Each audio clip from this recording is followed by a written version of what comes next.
Hello दोस्तों, आज हम लोग पढ़ेंगे जीव विज्ञान की उपशाखाएं।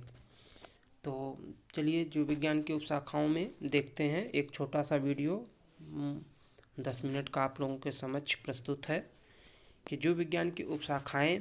नोट: समांतर विज्ञान शब्द प्रत्येक सुव्यवस्थित एवं क्रमबद्ध ज्ञान या अनुभव के लिए प्रयुक्त होता है। इसे मुख्यतः दो भागों प्रकृति विज्ञान तथा सामाजिक विज्ञान में विभाजित किया जा सकता है। प्रकृति विज्ञान दो प्रमुख शाखाओं फिजिकल साइंस तथा लाइफ या बायोलॉजिकल साइंस में विभाजित होता है, जो पुनः कई शाखाओं और उपशाखाओं में विभाजित होता है।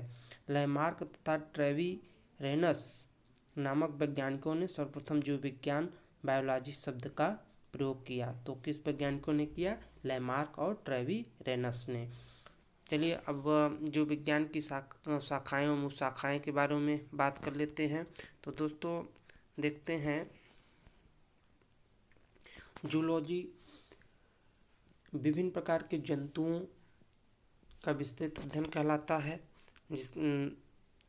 बॉटनी विभिन्न प्रकार के पादपों एवं क्रियाकलापों के बारे में अध्ययन जिस ब्रांच में किया जाता है उसे बॉटनी कहते हैं।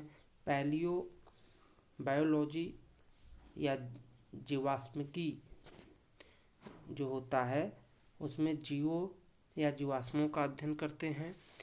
पैलियोबॉटनी में पादप जीवाश्मों का अध्ययन करते हैं। इकोलॉजी सजीवों पर उनके चारों ओर से पर्यावरण के प्रभाव का अध्ययन करते हैं। जेनेटिक्स जीवों के आनुवंशिक लक्षण तथा इनकी वंशागति का अध्ययन करते हैं। फिजियोलॉजी शरीर के विभिन्न भागों के कार्य तथा कार्यविधि का अध्ययन करते हैं।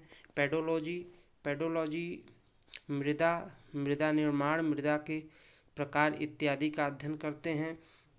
जेरोंटोलॉजी मनुष्य में वृद्धावस्था काल प्रभावन के सामाजिक, संज्ञानात्मक, मनोवैज्ञानिक तथा जैविक पहलुओं का अध्ययन करते हैं। इथोलॉजी मानव शरीर सभी जंतुओं के व्यवहार का अध्ययन।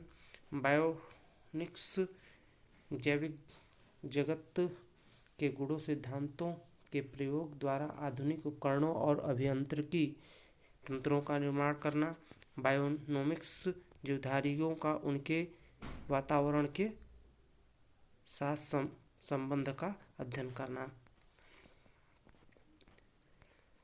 मायोलॉजी मनुष्य पेशियों का अध्ययन। मैमोलॉजी स्तनधारी जंतुओं का अध्ययन। बायोनोमी जीवन के नियमों से संबंधित अध्ययन। बायोमेट्रिक गणित एवं सांख्यिकी की तकनीकों द्वारा जीवन विज्ञान का अध्ययन। फ्रेनोलॉजी मस्तिष्क के विभिन्न भागों की क्रियाशीलता तथा विक्षिप्तता का अध्ययन। एंथोलॉजी फूलों का अध्ययन। एग्रोस्टोलॉजी घासों के संबंधित अध्ययन। पैलिनोलॉजी विभिन्न प्रकार के परागकण का अध्ययन। ऑन्कोलॉजी बहुत बार पूछा जाता है कैंसर और संबंधित ट्यूमर का अध्ययन। टेरोटोलॉजी शारीरिक विकास में आने वाली असमानताओं का अध्ययन। कंट्रोलॉजी उपास्थि से संबंधित अध्ययन। ऑस्टियोलॉजी अस्थियों का अध्ययन। सेरोलॉजी रुधिर सीरम का वैज्ञानिक अध्ययन। हेमेटोलॉजी रुधिर का अध्ययन। न्यूरोलॉजी तंत्रिका तंत्र से संबंधित अध्ययन। लिथोट्रिप्सी एक चिकित्सीय प्रक्रिया है जिसमें किरणों की सहायता से गुर्दे, पित्ताशय, मूत्राशय की थैली में स्थित पथरी को तोड़कर मरीज का इलाज किया जाता है। पैथोलॉजी रोगों की प्रकृति, लक्षणों, कारकों का अध्ययन। पैरासिटोलॉजी परजीवियों का अध्ययन। वायरोलॉजी विषाणुओं का अध्ययन। बैक्टीरियोलॉजी जीवाणुओं का अध्ययन। एटमोलॉजी कीटों का अध्ययन। मिरमेकोलॉजी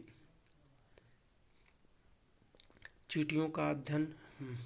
मैलेकोलॉजी मोलस्का और इनके खोल का अध्ययन। और मोलस्का में जैसे घोंघा आते हैं और वो घोंघा, केकड़ा और वो ये सब जो है। और इक्थियोलॉजी मत्स्य की संरचना एवं कार्यकी इत्यादि। सर्पेटोलॉजी सर्पों का अध्ययन, सांप का अध्ययन। हर्पेटोलॉजी उभयचर और सरीसृपों का अध्ययन। ऑर्निथोलॉजी पक्षियों का अध्ययन। डर्मेटोलॉजी त्वचा तथा इनके रोगों का अध्ययन। ट्रॉफोलॉजी पोषण तथा विधियों का अध्ययन। टेटोलॉजी उपार्जित लक्षणों का अध्ययन। तो दोस्तों आज के लिए बस इतना। देखते हैं नेक्स्ट वीडियो में।